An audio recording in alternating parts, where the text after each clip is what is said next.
Fala pessoal, professor Rezende, começando mais uma aula de informática e mais uma aula de Microsoft Word. Não precisa chorar. Eu sei que o Word é chato, eu sei que em todas as bancas organizadoras estudar o Word é um negócio muito decoreba, porque o Word é um programa muito prático, é um programa muito intuitivo. Você começa a digitar e começa a formatar. Mas na hora da prova, você não vai ter prova prática de Word, né? Eu acho que dos grandes concursos, salvo engano, o único que ainda tem grandes concursos de milhares de vagas e tal, que movimentam o mercado de concurso público no Brasil, o único que tem prova prática de Word é o Tribunal de Justiça de São Paulo para escrevente técnico judiciário. Pois é, não sei se você sabia, no TJ de São Paulo tem escrevente técnico judiciário e tem prova prática de digitação e diagramação no Word. Fora isso, é prova teórica. E eu acho melhor resolver prova teórica de Excel do que de Word.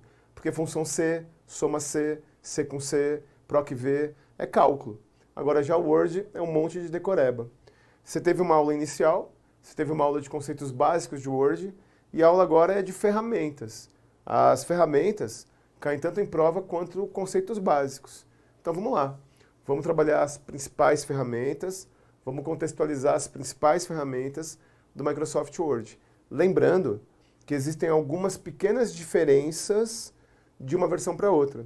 Né? Eu, quando tiver alguma diferença, eu pontuo, mas a maior parte dos elementos é igual. Então vamos lá. Começar por hiperlink. Ó, tome cuidado, porque as pessoas confundem link e hiperlink. Então, o hiperlink é a ferramenta. Existe uma ferramenta no Word chamada hiperlink, que insere links. A regra é exatamente essa. Então, a ferramenta hiperlink que existe no Word insere links, que são atalhos. É assim, ó, já caiu muito mais em prova caminho.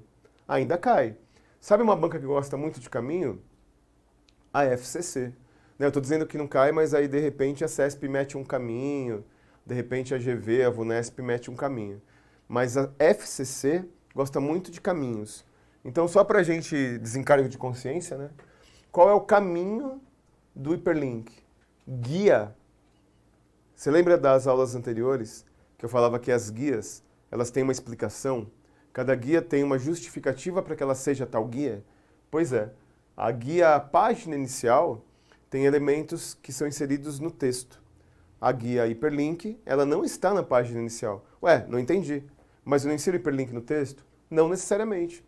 Você pode inserir hiperlink no texto, você pode inserir hiperlink numa imagem. Então, o hiperlink não é, ao contrário do que muita gente acha, um elemento inserível apenas no texto. Eu posso ter um atalho num botão, numa imagem. Na internet isso é bem comum, inclusive. Então, na verdade, a ferramenta hiperlink é uma ferramenta inserível no texto. Portanto, está na guia inserir. Porque a guia inserir insere tudo aquilo que não é texto. O hiperlink não é texto, apesar de poder inserir um hiperlink no texto. O hiperlink é um atalho. E esse atalho, ele é habilitado como? Qual que é o símbolo universal do hiperlink? Um dedinho em riste, né? Quando o cursor do mouse vira um dedinho em riste, habilitou o hiperlink. E qual é a forma de habilitar o hiperlink no Word? Não basta passar o cursor do mouse sobre o hiperlink. Isso é na internet, isso é no browser. Mas no Word é diferente. No Word, para habilitar o hiperlink, eu tenho que manter a tecla Ctrl e passar o mouse sobre o hiperlink. Então, Ctrl mais cursor do mouse habilita o hiperlink. Então, o hiperlink é um atalho. E aí é um atalho tanto interno ao documento, quanto externo. O que seria um atalho interno? Seria um atalho da página 2 para a página 10, da página 5 para a página 30, ou para determinado parágrafo. Eu posso criar um hiperlink que me leva até o parágrafo 3, e assim por diante. Interno ao documento, não ao computador, hein? Quando a gente utiliza o termo interno ou externo, é sempre ao documento. Mas o hiperlink também pode ser externo. O que seria um hiperlink externo? Para um site, para um outro computador, para uma planilha do Excel, para uma apresentação do PowerPoint. Tudo aquilo que é externo ao documento se caracteriza por externo. Eu vou explicar alguma coisa para você que os jovenzinhos não sabem. A rapaziada mais antiga lembra e sabe. A informática, nos anos 90, ela era baseada muito em texto. A internet era baseada em texto. A internet era muito lenta, não tinha banda larga. Assistir filme online, nem pensar. Baixar filme, nem pensar. Porque a conexão era discada com fax modem. Lembra dessa época, meu irmão? Lembra que você tinha que pagar pulso telefônico para usar a internet? Bons tempos. Então, na verdade, a internet, hoje ela é baseada em imagens, né? Vídeo Instagram, vídeo WhatsApp. Você recebe por dia mais mensagens de texto ou de imagens? Imagens. Por que o Instagram é a rede social que tem mais crescido? Porque ela é baseada em imagens. Então, o que eu vou dizer agora é uma questão que, quando cai em prova, a rapaziada mais antiga lembra, mas o pessoal mais novo não lembra. Quando eu crio um hiperlink, no texto, né, óbvio, quando eu crio na imagem, a imagem não muda. Mas quando eu crio um hiperlink no texto, o texto muda a formatação dele. E qual é a formatação de um texto com hiperlink que ainda não foi habilitado, ainda não foi clicado? Você lembra? Lá no passado dava para ver, porque a internet era baseada em texto. Um hiperlink não habilitado, o texto ele fica azul sublinhado. Um hiperlink habilitado, um hiperlink que já foi habilitado, aí fica roxo sublinhado. Então lembre disso, porque isso caiu agora recentemente, no final de 2019, numa prova. Hiperlink não habilitado, azul sublinhado. Hiperlink habilitado, roxo sublinhado. Deu para entender? Beleza? Bom, o próximo tópico é o pincel de formatação. Meu irmão, caiu uma questão sobre pincel de formatação numa prova recente que derrubou peão, derrubou candidato. E, na verdade, caiu uma questão sobre como eu habilito o pincel de formatação e como eu trabalho com o pincel de formatação. Vamos entender. Qual é o caminho do pincel de formatação? Sempre falando dos caminhos, por essa precaução que eu falei para você. O pincel de formatação, ele trabalha com o texto. Se ele trabalha com o texto, ele está em que guia? Página inicial. Então, na verdade, a guia página inicial, ela tem lá na área de transferência, então caminho, guia, página inicial, grupo, área de transferência, ferramenta, pincel de formatação. É literalmente um pincelzinho amarelo. Esse pincelzinho amarelo, ele copia e aplica formatação de texto. Então, por exemplo, imagine que isso aqui é uma tela do Word. Aqui está em vermelho. Eu seleciono a palavra em vermelho, copio a formatação, clico aqui, aqui fica vermelho. Portanto, a definição sobre o pincel é copiar e aplicar formatação de texto. Beleza, você deve ter utilizado já. O pincel de formatação é uma ferramenta bem comum, aliás. É uma ferramenta que todo mundo que trabalha com Word já trabalhou com ela. Mas a pergunta é, para que eu copie... Vamos supor, no exemplo que eu vou dar, que eu quero selecionar essa formatação em azul e aplicar aqui. Então, se eu quero selecionar essa formatação azul e aplicar aqui, a primeira pergunta é, eu preciso selecionar a palavra. Não dá para interagir, né? É uma aula de curso. Mas eu seleciono a palavra para copiar a formatação ou basta clicar sobre ela? Essa é a dúvida. É isso que derrubou o candidato numa prova. Eu preciso selecionar para o pincel copiar? Não, basta clicar sobre a palavra. Se eu clico sobre a palavra e clico no pincel de formatação, ele já copia a formatação. E para aplicar? Eu tenho que selecionar toda a palavra ou basta clicar? Basta clicar. Então, tanto para copiar quanto para aplicar, basta clicar. Pô, mas a vida toda eu selecionei. Eu também. Aí quando caiu na prova eu vi que estava errado. Selecionar não está errado, mas basta clicar. E o pincel de formatação, ele tem duas formas de funcionamento. Isso que eu vou dizer agora é uma maldade, porque a gente só aprende depois de entregar o TCC. E qual que é a maldade? O clique simples, então eu fui lá nas ferramentas, cliquei no pincel de formatação uma vez e apliquei. Ele desabilita. Clique duplo, ele continua habilitado. E ele continua habilitado para eu ir formatando várias partes do meu documento. Então essa é a definição do pincel de formatação. Lembre que eu não preciso selecionar, basta clicar. Clique simples, aplica e desabilita. Aplica a formatação e desabilita. Clique duplo, aplique e continua habilitado. Beleza? O pincel cai bastante em prova, tem essa pegadinha. Olha, deixa eu falar uma coisa. Se a gente fosse fazer um levantamento estatístico de questões do Word que caíram aí nos últimos 3 anos, eu diria sem sombra de dúvidas que 1/3 das questões fala sobre efeitos e estilos. E isso é uma coisa que realmente cai muito em prova e derruba candidato. Então vem comigo, vamos trabalhar os tais efeitos e estilos. Olha só, sobre efeitos e estilos, tem uma coisa que é invertida. E isso você tem que tomar muito cuidado. Porque no Word, na guia página inicial, então de novo falando de caminho.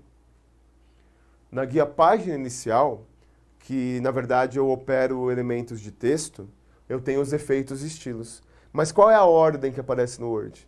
Qual é a ordem que aparece visualmente? A ordem é negrito, itálico, sublinhado, taxado, subscrito e sobrescrito, não é assim? No teu Word não está exatamente desse jeito? Eu vou abrir o Word daqui a pouquinho, você vai visualizar que é exatamente desse jeito. Só que tem uma pegadinha. Isso aqui, ó, são os efeitos e estilos. Mas esses são estilos e esses são efeitos, então é invertido. Bom, quais são os estilos? Os efeitos. Taxado, que é muito utilizado em documentos jurídicos para você apresentar um parágrafo que foi substituído, declinado, enfim. Subscrito, né, fica embaixo. Deixa eu apagar aqui para não ficar poluído visualmente. Então aqui, subscrito e sobrescrito. E os estilos. Negrito, itálico e sublinhado, os conhecidíssimos negrito, itálico e sublinhado. Vamos trabalhar algumas questões sobre os efeitos e estilos que eu já percebi que derruba muito o candidato em prova. Dos 6 efeitos e estilos, qual é o único que permite subopções? Não tem subopção de taxado. Taxado é taxado, depois tem os tais taxados especiais.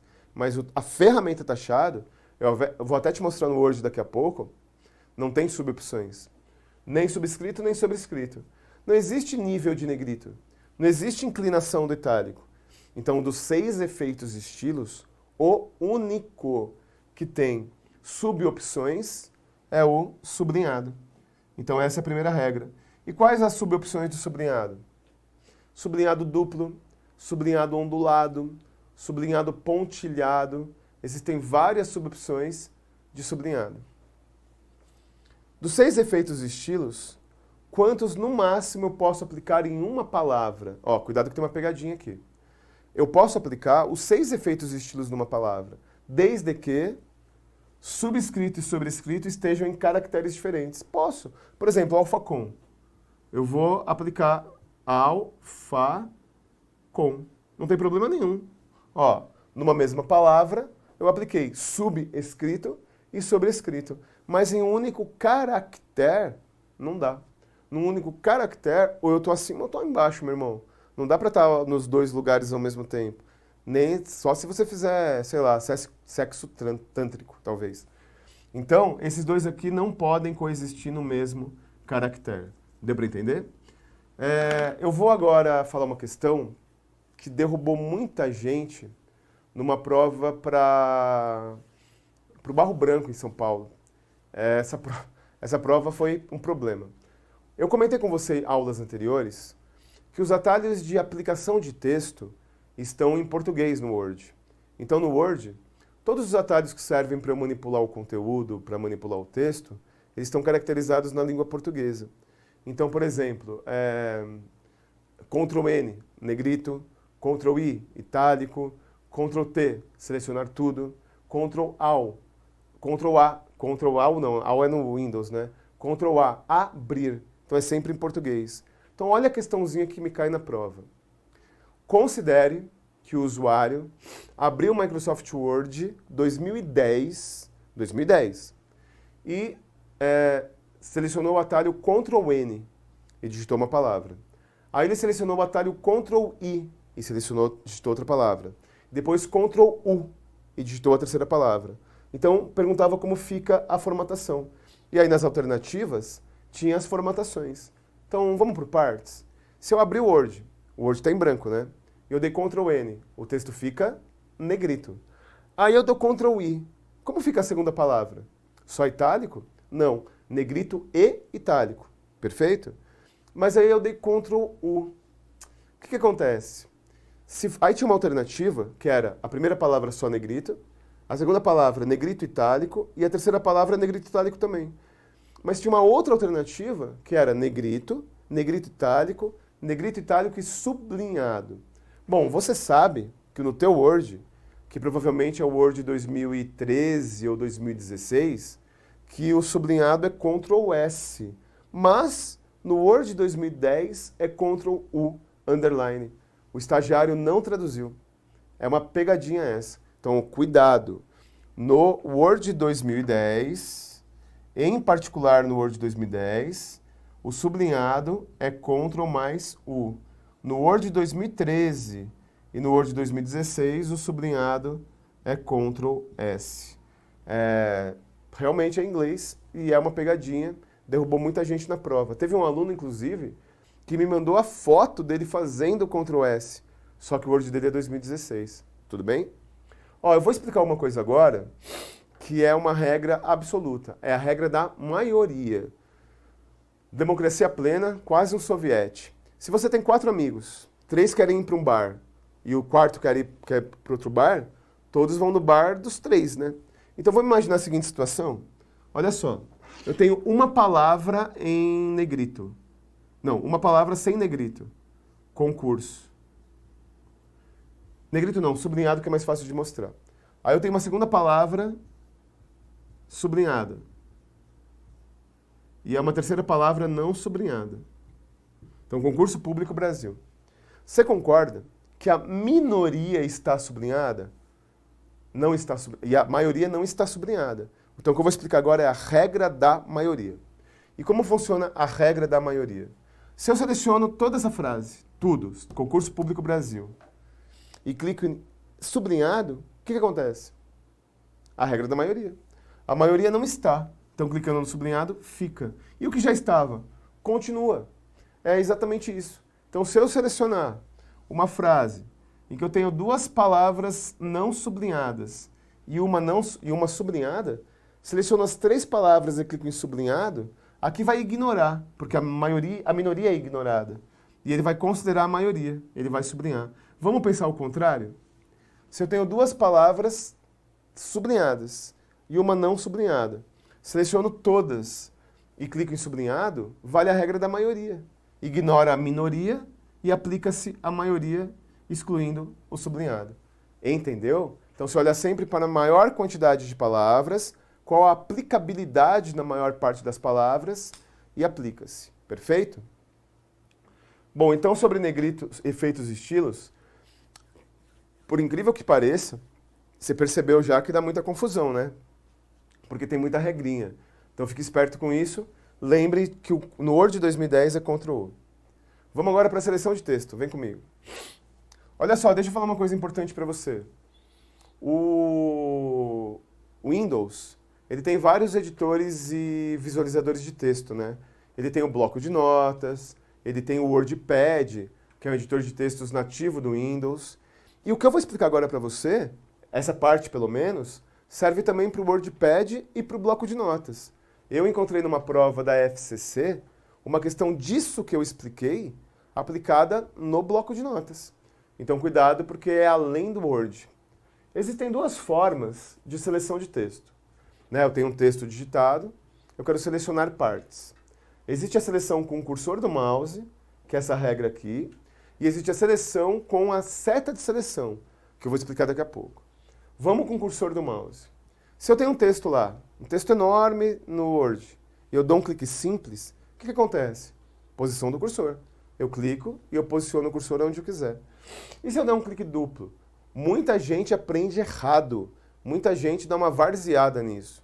Muita gente aprende que o clique duplo seleciona a sua palavra. E ele não seleciona a sua palavra. Dá um clique duplo no Word aí. Vê o que acontece. Ele seleciona a palavra e os espaços existentes até a próxima palavra. É assim que funciona. Então eu dou um clique duplo, a palavra e os espaços até a próxima palavra. E se, é óbvio, né? Se a palavra tiver um ponto final, um ponto de exclamação, é só a palavra. Então é a palavra mais espaço. Tome cuidado com isso. E o clique triplo? O clique, não, antes do duplo. E se for entre 2 palavras? Por exemplo, se eu clicar na palavra seleção, é seleção mais espaço. Se eu clicar na palavra de, é de mais espaço. Mas e se eu clicar no meio de duas palavras? Der um clique duplo. Ele vai selecionar a palavra da esquerda, da direita, as duas ou espaço? Ou nenhuma das duas? A regra, por incrível que pareça, é que ele vai selecionar a palavra mais próxima do cursor do mouse. É isso mesmo. Então, regras do clique duplo. Clique duplo, palavra, mais espaços até o próximo caractere. Clique duplo entre duas palavras. A palavra que estiver mais próxima do cursor do mouse. Clique triplo, seleciona o parágrafo. Então essa é a regra, né? Posição do cursor, palavra e as regras que eu expliquei, e parágrafo. E o clique quádruplo? Você sabe que na VUNESP teve várias questões canceladas há anos atrás, porque 2 ou 3 questões falavam que o clique quádruplo não tinha ação vinculada.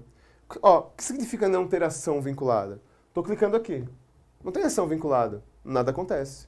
Estou batendo no meu braço. Não tem ação vinculada. Nada acontece. Agora, o clique quádruplo tem ação vinculada. Faz a experiência depois. O clique quádruplo desfaz o triplo e volta para o duplo. Exatamente isso. Então, regrinha de memorização. Cursor do mouse. Clique simples, posição, duplo palavra, triplo parágrafo e o quádruplo desfaz o triplo. Essas são as regras. Agora, o Word, ele tem uma outra forma de selecionar texto. E essa outra forma de selecionar texto é com a seta de seleção. E a seta de seleção, eu habilito, o cursor do mouse fica assim, ó, exatamente desse jeito. E quando o cursor do mouse fica desse jeito? Quando eu levo o cursor do mouse até a margem esquerda. Então, imagine que isso aqui é o Word, eu levo o cursor do mouse até a margem esquerda, ele se transforma numa setinha para a direita.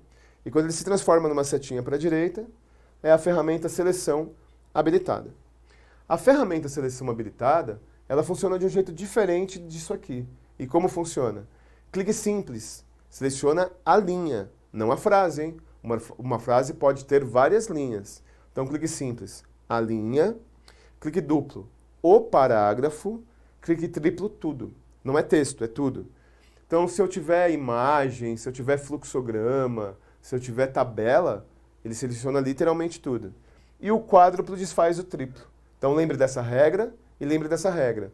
Tanto para o Word, tanto para o WordPad no Word. Tudo bem? Ó, essa aula, trabalhei muita ferramenta com você. E, basicamente, as ferramentas que eu trabalhei são as ferramentas mais importantes, que são as ferramentas de texto. Então, vem comigo. Vamos visualizar no material a guia mais importante, que é a guia de ferramentas. Então, dá uma olhadinha aí, porque às vezes aparece a identidade visual na prova, né? Então, vamos começar da esquerda para a direita? Primeiro as guias, né? O menu arquivo é o único menu. Tem salvar, salvar como. Então, vamos retomar aquilo que eu já falei para você anteriormente? Qual é a forma de memorização das principais guias? Página inicial. Ferramentas de aplicação de texto, as que eu trabalhei com você aqui. Inserir. Insere elementos que não são texto. Por exemplo, hiperlink. Hiperlink, tabela, imagem, tudo aquilo que eu posso inserir que não é texto, está no inserir. Aí vamos lá para o layout, né, nas mais importantes. A guia layout, ela insere elementos da página. Por exemplo, margens da página, por exemplo, medianice, que é a área de encadernamento da página. Aí existem as duas guias exclusivas do Word, referências e correspondências. Repito o que eu falei para você nas aulas anteriores. Guias exclusivas estão no plural. Guias que não estão no plural são guias específicas. Por exemplo, página inicial, inserir design e layout. Não estão no plural. Existe no Word, no Excel e no PowerPoint. Guias no plural são exclusivas. A guia referências é a guia do padrão ABNT. A guia referências é a guia que você trabalha com referências técnicas. A guia correspondência está na mala direta, revisão ortográfica e gramatical e exibir visualização. Bom, mas o que me interessa aqui é a guia página inicial. Você está vendo que ali embaixo das ferramentas, vamos lá para o canto superior esquerdo. A guia página inicial, e aí tem esses grupinhos, ó, área de transferência, fonte, parágrafo, estilo. Dá para perceber que do lado dos grupinhos tem uma setinha? Isso chama-se abrir grupo. Então, o grupo área de transferência tem um pincel de formatação, que é esse que eu trabalhei com você, e tem colar também. O colar, ele abre várias opções, inclusive o colar especial, que é, por exemplo, você colar alguma coisa de um outro texto, né, de um outro arquivo, sem a formatação. Aí existe o grupo fonte, que na verdade apresenta as ferramentas que a gente mais utiliza, né? Tipo de fonte, calibre a padrão, tamanho 11, tamanho padrão. E aí existem os efeitos e estilos. Olha o que eu falei para você, é invertido. Negrito, itálico e sublinhado é estilo. Taxado, subscrito e sobrescrito é efeito. Dá para perceber que do lado do S do sublinhado tem uma setinha para baixo? É o único efeito ou estilo que tem subopções. E aí tem, né, cor da fonte, cor do fundo, aí existem os alinhamentos, aí eu já estou no grupo parágrafo. Eu quero que você preste atenção lá no grupo parágrafo, naquele símbolozinho lá em cima. Aquele símbolozinho mudou de nome. Aquela ferramenta pretinha, que tem tipo uma barriguinha, do lado do A a Z, mudou de nome. Antigamente essa ferramenta se chamava parágrafo. Agora ela se chama mostrar tudo. E essa ferramenta mostrar tudo, ela mostra tudo aquilo que não é texto. Tudo aquilo que não é visível. Então a ferramenta mostrar tudo mostra o parágrafo, mostra a linha, mostra o final da linha, tudo aquilo que não é texto. E aí no parágrafo eu tenho também numeração e marcadores. Ó, deixa eu falar uma coisa que outro dia confundiu o aluno. ABC é numeração. Então ABC, né, você fica pontuando letras, está em numeração. Aí depois eu tenho o AZ, que é a classificação crescente e decrescente. E eu queria só fazer uma observação sobre esse A a Z. E se eu tiver 3 números e 3 letras? Por exemplo, 1A, 2B, 3C. Se eu clicar em crescente, o que aparece antes? Aparece primeiro 1, 2, 3, ABC, ou primeiro o ABC em 1, 2, 3? Primeiro aparecem os números. Então primeiro aparece 1, 2, 3, depois ABC na classificação de A a Z. Aí eu tenho os estilos, que são os estilos de aplicabilidade de padrão de formatação. E lá no canto direito, localizar, substituir e selecionar. Essa é a guia mais importante, essa é a guia página inicial. Queria pontuar para terminar uma coisa importante. O Word, ele é um programa para edição de texto, é evidente, né? Não é Excel. Mas eu posso afirmar que no Word, questãozinha de prova, o Microsoft Word 2016 possibilita a inserção de fórmulas, equações e funções. Isso cai numa prova da CESP, e os alunos puseram errado, porque quem permite fórmulas, funções e equações é o Excel. Porém, isso não é verdade. A questão estava certa. Porque se eu clicar na guia Inserir, existe uma opção chamada Fórmulas, Funções e Equações. Olha o que ela permite inserir. Está aqui, ó. Na verdade, área do círculo, teorema binomial, expansão de uma soma, série de Fourier e teorema de Pitágoras. É isso mesmo, então permite até inserir teorema de Pitágoras. Isso aqui é o Word, não é o Excel. Então vem comigo. Cuidado, porque o Word insere texto. Beleza, mas eu posso ter fórmulas. Nas aulas posteriores, você vai aprender que eu posso inserir uma tabela no Word. Rezendão, mas por que eu trabalho tabela no Word se tabela é um elemento de Excel? Se planilha é um elemento de Excel? Se fórmulas e funções é um elemento de Excel? Porque na prova, eles adoram abordar elementos secundários, adoram abordar elementos que a gente não utiliza. Então, por exemplo, equações, expressões. Cá entre nós, vamos ser sinceros, tem prova hoje da CESP. Primeira questão de Word. O Microsoft Word, editor de textos Microsoft Word, possibilita inserir teorema de Pitágoras num arquivo. Permite, eu acabei de mostrar para você, beleza? Então lembre das ferramentas, pincel de formatação, hiperlink, negrito, itálico, sublinhado, taxado, subscrito e sobrescrito, seleção de texto com o cursor do mouse e seleção de texto com a ferramenta seleção. Como eu habilito a ferramenta seleção? Levando o cursor do mouse até a margem esquerda, ele vira uma seta para a direita. Deu para entender? O Word é chato pra cacete, mas cai em toda a prova. Muito obrigado pela sua presença, paciência em ficar comigo até o final. Força e honra. Estou com você até a sua aprovação.